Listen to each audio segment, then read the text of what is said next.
வணக்கம் மக்களே, நான் உங்க கூகுள். கண்ணீருக்கு சரியான ஒரு பவர் இருக்குங்க. ஏன்னா ரீசெண்டா நீயா நானா ஷோ என்பது நடந்து முடிஞ்சது.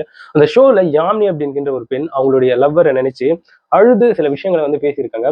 ஸோ அவை தான் இப்போ சோசியல் மீடியா ஃபுல்லா ஆக்குபைட் பண்ணியிருக்குங்க. நிறைய பேர் வந்து இந்த இடத்துல வந்து அந்த பெண்ணுக்கு அட்வைஸ் பண்றோம் நாங்கன்ற பேர்ல வந்து அட்வைஸ் பண்றானுங்க பாரு. அது வந்து ஒரு பக்கம் தாங்க முடியல. இன்னொரு பக்கம் வந்து லவ்வுக்கெல்லாம் நாங்க தான் குரு, நாங்க தான் ஒரு லவ் குரு அப்படின்ற மாதிரி இந்த காதலை பத்தி பேசி சாவடிக்கிறானுங்க. ஏன்னா ஒரு பெண்ணு பேசக்கூடிய வீடியோ வந்து பயங்கரமா வைரல் ஆயிடுச்சுன்னா வாய்க்கு வந்த மாதிரி என்ன வேணா பேசுவீங்களா அப்படின்ட்டு தாங்க சிலரை பார்த்து கேட்க தோணுது. ஏன்னா இஷ்டத்துக்கு அவ்வளவு பேசிட்டு இருக்காங்க. ஏன்னா இந்த கண்டென்ட் வந்து பயங்கர வைரல் கண்டென்ட்டா மாறிடுச்சு. அத்தனை பேருக்கு மத்தியில இது வந்து ஷேர் செய்யப்பட்டு வந்துட்டு இருக்கு சோசியல் மீடியால. அதனால இஷ்டத்துக்கு ஒவ்வொருத்தரும் ஒவ்வொரு விஷயத்த வந்து சொல்லிட்டு வராங்க. பட் இந்த பெண்ணுடைய கதையில இருக்கக்கூடிய அந்த யதார்த்தமான உண்மையை பற்றி யாருமே பேச மாட்டாங்க. அந்த இடத்துல வந்து அந்த பெண்ணுக்கு சப்போர்ட் பண்றதா சொல்லி ரொம்ப பயங்கரமா சேரப் எல்லாம் பண்றாங்க. அது கூட ஓகே. பட் அந்த பெண்ணுக்கு சப்போர்ட் பண்றதா சொல்லி அந்த பெண்ணை வந்து இன்னும் மோட்டிவேட் பண்ணி வராங்க. நீங்க சூப்பர், இந்த மாதிரி தான் பண்ணணும், ஒருத்தவங்க வேணும்னா இப்படிதான் நம்ம வந்து டிமாண்ட் பண்ணணும் அப்படின்னு என்கரேஜ் பண்றாங்க பாருங்க. அவங்கள மட்டும் செருப்பை கட்டி அடிச்சிடலாமான்னு தோணுது. இல்லைங்க, ரொம்ப டென்ஷன் ஆகுது. ஏன் இந்த அளவுக்கு அந்த பெண்ணை வந்து என்கரேஜ் பண்ணி அவங்க செய்யக்கூடிய செயலை வந்து நீங்க பண்ணுங்க, சூப்பரா பண்றீங்க அப்படின்ட்டு என்கரேஜ் பண்றவங்க ஏன் இந்த அளவுக்கு அதிகமா திட்டுன்றத உங்களுக்கு போக போக தெரியும். ஃபர்ஸ்ட் என்ன நடந்திருக்குன்றது உங்ககிட்ட விளக்கிடுறேன். அதாவது ரீசெண்டா விஜய் டிவில நீயா நானா அப்படின்ற ஒரு ஷோ வந்து நடந்தது.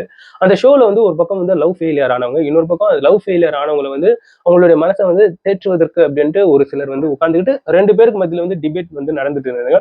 அந்த சமயத்துல வந்து யாமினி அப்படிங்கிற ஒரு பெண் வந்து அவங்களுடைய கதையை பத்தி சொல்ல ஆரம்பிச்சாங்க. அவங்க எப்படி லவ் ஃபெயிலியர் ஆனாங்க, அவங்க ஃபேஸ் பண்ணக்கூடிய அந்த ப்ராப்ளம்ஸ் என்ன, ஸோ அவங்களுடைய லவ்வரை நினைச்சு அவங்க எந்த அளவுக்கு ஃபீல் பண்றாங்க அப்படின்ட்டு அவங்க கண்ணீர் மல்க நிறைய விஷயங்கள் வந்து சொல்லியிருந்தாங்க. அது என்னன்னா, இந்த மாதிரி நான் ஒரு 4.5 வருஷத்துக்கு முன்னாடி வந்து ஒருத்தரை வந்து லவ் பண்ணியிருந்தேன். அந்த லவ் நல்லா தான் போயிட்டு இருந்தது. ஒரு கட்டத்துல வந்து அவரு சொன்னாரு, இந்த மாதிரி பண்ணாத, இந்த மாதிரி பேசாத அப்படின்ட்டு சொன்னாரு. நான் அவர் சொல்றது மீறியும் இன்னொருத்தவர்கிட்ட நான் வந்து பேசினேன். அதனால ஓகே, இந்த பெண்ணு நமக்கு செட் ஆகாது அப்படின்ட்டு அவர் வந்து என்னை விட்டு போயிட்டாரு. ஸோ அவர் விட்டு போன பிறகு எனக்குள்ள பயங்கரமா டிப்ரெஸ் ஆயிட்டேன் நானு. இவர் எதுக்கு என்னை வந்து விட்டுட்டு போயிட்டாரு அப்படின்ட்டு அவர் பின்னாடி நான் டாக்ஸிக்கா சுத்த ஆரம்பிச்சுட்டேன், டாக்ஸிக்கா ஃபீல் பண்ண ஆரம்பிச்சிட்டேன். தனியா ரோட்ல நின்று அழுவுறதா இருக்கட்டும், ஆட்டோல போகும்போது அழுதுகிட்டே போறதா இருக்கட்டும். அந்த சமயத்துல ஆட்டோ டிரைவர் கூட விடுமா, உனக்கு ஒரு நல்ல பையன் கிடைப்பான், நீ எதுக்குமா ஃபீல் பண்ணி அழுவுற அப்படின்ட்டு சொல்றதா இருக்கட்டும். தனியா ஒரு இடத்துல நின்றுகிட்டு அழுதுகிட்டா இருக்கட்டும். அந்த இடத்துல வந்து ஏமா இந்த இடத்துல தனியாலாம் நிக்காதீங்க, இதெல்லாம் ஆபத்தான இடம் அப்படின்ட்டு தன்னை அறியாமையிலே அந்த பெண் வந்து அந்த பையனை நினைச்சு, அந்த பெண் லவ் பண்ண அந்த பையனை நினைச்சு பயங்கரமா ஃபீல் பண்ணியிருக்காங்க. அந்த பையன் வந்து துபாய்க்கு போயிருக்காங்க ரீசெண்டா. ஸோ அந்த துபாய்க்கு போயிருக்கக்கூடிய இடத்துலயும் அந்த பெண் வந்து நேர்ல போயிட்டு லவ்வுக்காக அந்த பெண் வந்து கெஞ்சிருக்காங்க. திருப்பியும் வந்துரு, முன்ன போல என்கிட்ட வந்து பேசுரு, இந்த மாதிரிலாம் பண்ணாத, என்னை ஏத்துக்கோ அப்படின்ட்டு ஏகப்பட்ட விஷயங்கள் அந்த பையன் கிட்ட அவங்க வந்து கெஞ்சி இருக்காங்க. பட் அந்த பையன் வந்து அந்த பெண்ணை கூப்பிட்டு வச்சு துபாயிலேயே உட்கார வச்சு பேசியிருக்கான். இந்த மாதிரிலாம் பண்ணாத, எனக்கு கஷ்டமா இருக்கு அப்படின்ட்டு அவன் ஜென்யூனா அந்த பையன் வந்து பேசியிருக்கான். பட் அந்த பெண்ணுக்கு வந்து இது வந்து ஒரு டிப்ரெஸ்ஸான ஒரு சூழ்நிலைக்கு வந்து தள்ளப்பட்டிருக்காங்க. அவங்களே சொல்றாங்க, நான் ஒருத்தவங்களை டிபெண்ட் பண்ணி இருந்துட்டேன். ஸோ அந்த டிபெண்ட் பண்ணி இருந்ததுல இருந்து என்ன வெளியே வர வைக்க முடியல. ஸோ அதுதான் நான் செஞ்ச தப்பு அப்படின்ட்டு அவங்க வந்து நிறைய விஷயங்களை வந்து பதிவு பண்ணும்போது கோபிநாத் அவர்கள் அந்த இடத்துல வந்து சரியா பேசினாருங்க. அவருக்கு இந்த இடத்துல வந்து கிளாப்ஸ் பண்ணணுன்றதுல வந்து மாற்று கருத்தே கிடையாது. அதாவது ஒருத்தவங்க வந்து நோ சொல்லிட்டு போயிட்டாங்கன்னா அது நோ தான்.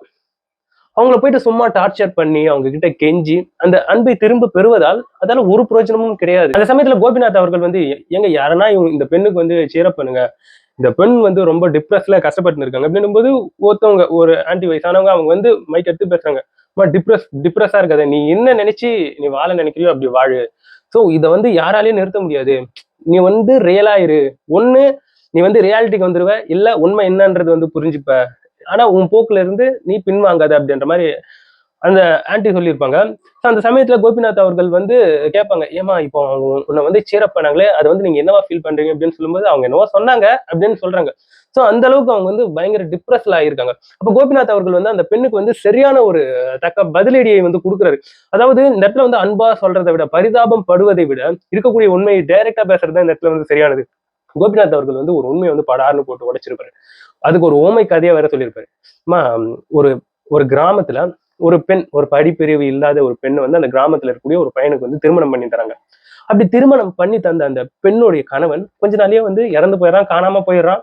அந்த பெண் அடுத்து என்னமா பண்ணுவா அப்படின்னும் போது அந்த பெண் கிட்ட யாமினி கிட்ட ஆன்சர் கேட்கும்போது அவங்க சொல்றாங்க, ஓகே அதை ஃபிகர் அவுட் பண்ணிடுவாங்க, அவங்க வந்து அதுல வந்து மீண்டு வந்துருவாங்க அப்படின்ட்டு அதுக்கு ஆன்சர் பண்ணிட்டு வரும்போது கோபிநாத் அவர்கள் என்ன சொல்றாருன்னா, அந்த பெண் வந்து 3 மாசம் கழிச்சு கொண்டைய கட்டிக்கிட்டு அடுத்து என்ன நம்ம செய்ய போறோம் அப்படின்ட்டு நினைச்சிட்டு கிளம்பிட்டு உங்களுடைய வேலையை பார்க்க ஆரம்பிச்சிருவாங்க.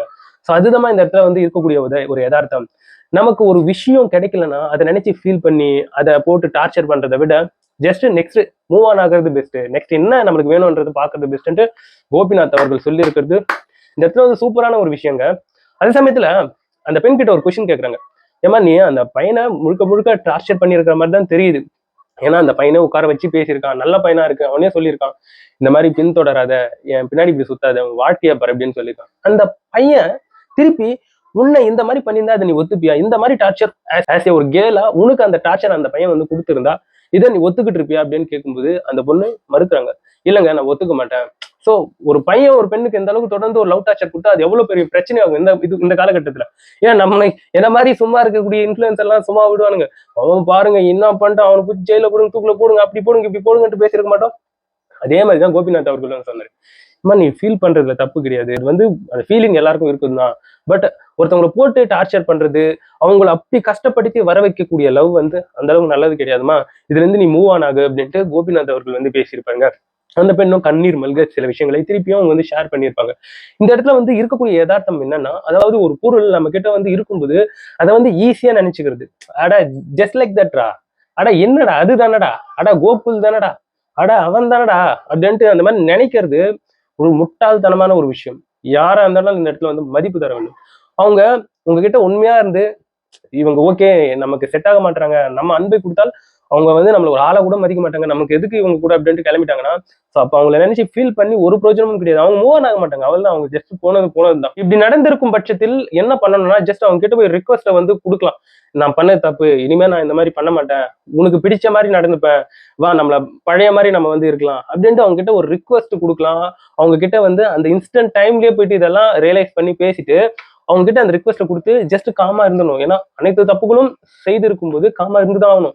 ஸோ அவங்க உங்க மேல ஃபீல் பண்ணி சரி ஓகே இவங்க சரியா இருந்துப்பாங்க அப்படின்னு வந்தாங்கன்னா ஓகே, அதை தாண்டி இல்ல நோ மீன்ஸ் நோ அப்படின்ட்டு போயிட்டாங்கன்னா மனசை கல்லாக்கிட்டு ஜஸ்ட் உட்கார்ந்து அழுது அதை கடந்து வர்றது தாங்க பெஸ்ட். எந்த ஒரு விஷயத்தையும் ஃபோர்ஸ் பண்ணி கஷ்டப்படுத்தி வா வா வா வான்னு வர வச்சு அதுக்கப்புறம் அது வந்து என்னங்க பிரயோஜனம்?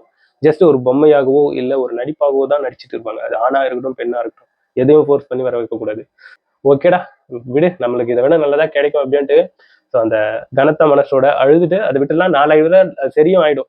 அதை விட்டுட்டு அவங்கள போயிட்டு டார்ச்சர் பண்றோம், அவங்க வேணும் வேணும் வேணும் அப்படின்ட்டு அவங்கள வந்து ஒரு மாதிரியா பண்ணும்போது அவங்க லைஃபும் வேஸ்ட் ஆகுது, அவங்களுக்கும் டிப்ரெஸ் ஆகும். ஸோ இந்த மாதிரி பண்றதால நமக்கு இன்னும் கில்ட் ஆயிடும், இல்லைன்னா நம்ம இவ்வளவு பண்ணியும் அவங்க வந்து இப்படி வரலையே, நம்ம இவ்வளவு பண்ணியும் அந்த பெண்ணு இப்படி வராம போயிட்டாலே அப்படின்ட்டு நம்ம அடுத்த கட்டம் என்ன பண்ணலாம் அப்படின்ட்டு அது வந்து ஒரு விபரீத முடிவுக்கு வந்து தள்ளி விட்டுறதுல இருந்து மாற்று கருத்து கிடையாது. ஒரு சில பைத்திய காரங்கள் எல்லாரையும் தான் சேர்த்து சொல்றேன், என்ன பேசிட்டு இருக்காங்கன்னா அந்த பெண் சேர்த்து வந்து சூப்பரான விஷயம், இப்படிதான் இருக்கணும், ஒரு லவ் உண்மையான லவ்னா இப்படிதான் பண்ணணும், டார்ச்சர் பண்ணணும் போட்டு, இதுதான் உண்மையான லவ். இன்னும் டார்ச்சர் வேண்டி கிடக்குது இதுல. ஒருத்தவங்க வேணாம் அப்படின்னு சொல்லிட்டு போயிருக்காங்க, அவங்களை போயிட்டு சும்மா டார்ச்சர் பண்றது சூப்பரான ஒரு விஷயமா? அது வந்து எவ்வளவு ஒரு கொடுமையான ஒரு விஷயம். அந்த பெண்ணுக்கும் டிப்ரெஸ் அதிகமாகும், அவனுக்கும் பிடிக்கல. அப்படி இருக்கும்போது இந்த மாதிரி ஒரு விஷயத்த ஃபோர்ஸ் பண்ணி வர வைக்கிறது பெஸ்டானதா? அதுக்குதான் நீங்க வந்து மோட்டிவேட் பண்ணி வர்றீங்களா அந்த பெண்ணை? ஸோ இந்த இடத்துல வந்து ஏகப்பட்ட கருத்துக்கள் வந்து சுத்திக்கிட்டு இருக்குங்க.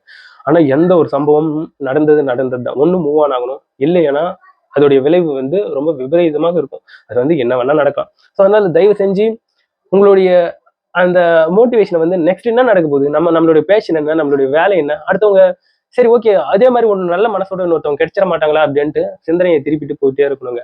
அவங்க திரும்பி வந்தாங்கன்னா ஓகே.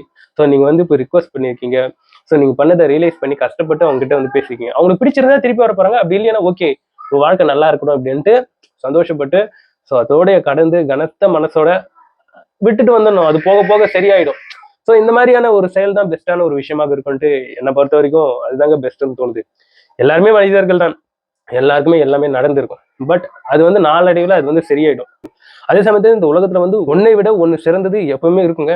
இன்னைக்கு இதுதான் உனக்கு கிடைக்காம போயிடுச்சுன்னா அதை விட பெஸ்டான ஒண்ணு கண்டிப்பா கிடைக்கும், மாற்று கருத்தே கிடையாது. அதற்கான பொறுமையும் அதற்கான ஒரு நல்ல மனசும் தான் நம்ம கிட்ட வேணும்ன்றதுல வந்து எந்த ஒரு ஐயமும் இல்லை. ஸோ இந்த மாதிரி நபர்கள் யாராச்சும் இருந்தீங்கன்னா ஜஸ்ட் உங்களுடைய ரிக்வஸ்ட்டை சொல்லுங்க, நான் இந்த மாதிரி பண்ண மாட்டேன், என் கூட நீ இருக்கணும்னு நான் ஆசைப்படுறேன் அப்படின்னு ரிக்வஸ்ட்டை கொடுத்து அவங்க அக்செப்ட் பண்ணிட்டு வந்தாங்கன்னா ஓகே, அப்படி இல்லையா எப்படி இருந்தாலும் மனசு கஷ்டப்படும். ஸோ அழுதுட்டு விட்டுருங்க அதோட விட்டுட்டு நம்மளுக்கு நெக்ஸ்ட் என்ன சூப்பரான ஒன்று கிடைக்க போகுது அப்படின்ட்டு மூவ் ஆன் ஆகிட்டே போயிட்டே இருக்கணும். அதுதான் இந்த இடத்துல அந்த பெண்ணுக்கும் நான் வைக்கக்கூடிய ரிக்வஸ்ட். ஏங்க இதை பற்றி நீங்க என்ன நினைக்கிறீங்கன்றது என்னோட கமெண்ட் செக்ஷன்ல பதிவு பண்ணுங்க.